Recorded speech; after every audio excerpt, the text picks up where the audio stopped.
Yo, what's up guys, JT here. I'm bringing you the update video for version 1.2 today. This is our first major update since the Christmas holiday break. In this video we're going to be showing you the POI. I'm going to be talking about some of the things we've implemented. We're going to be running this format now where we just have some gameplay playing in the background while I talk about some of the features that we've been implementing. I'll also throw up some visuals as well to show off features as we're talking about them.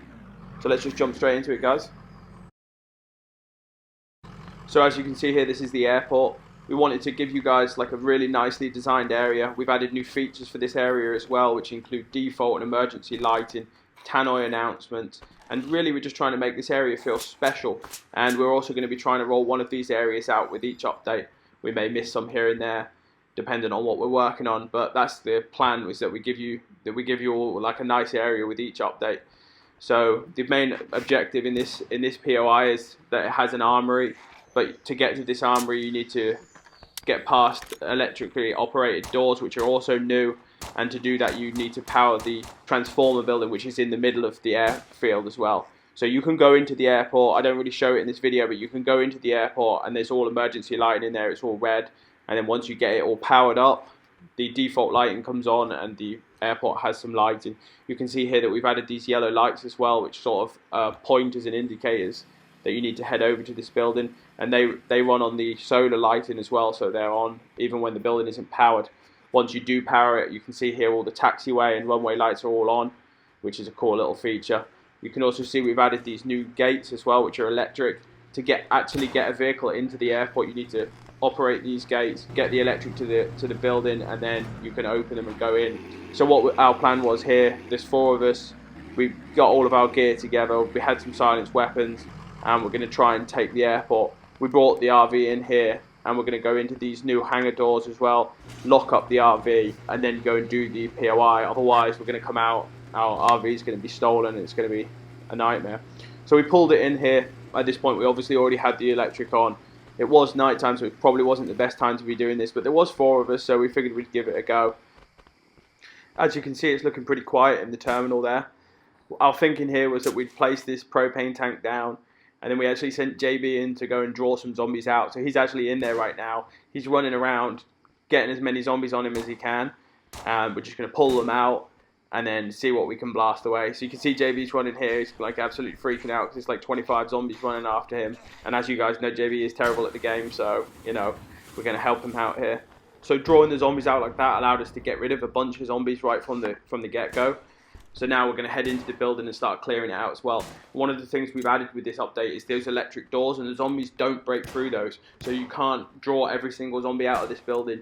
You have to go in, you have to get the power, and then you have to go in and get to the zombies that basically can't get down, so you can't draw them all out. And that's something we felt was really important, so that you have to progress through the building. It adds difficulty because obviously you can't draw all the zombies out one by one. And it's just one of the things we've added in an attempt to stop players just drawing zombies off one by one, just to make the whole experience a little bit more immersive as well. Using melee now also has an effect on stamina, so that having guns is a little bit more of a premium.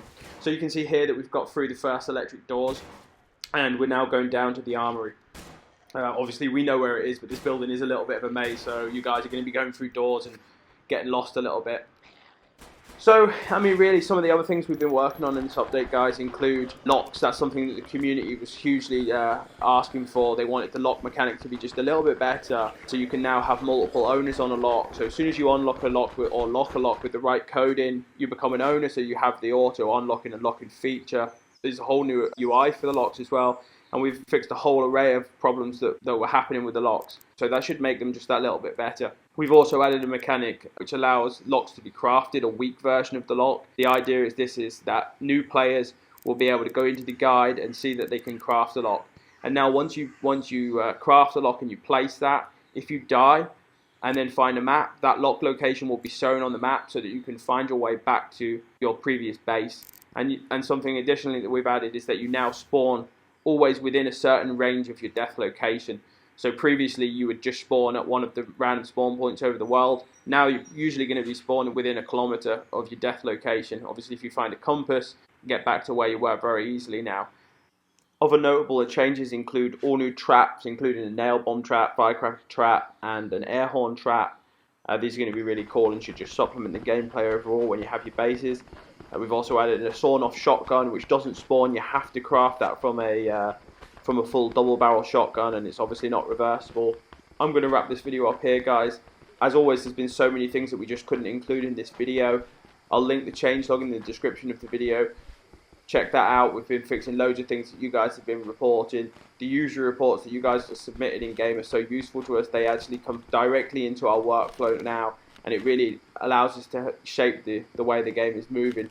So we look forward to seeing you in game, guys. Thank you for the support as always, and I will catch you in the next video.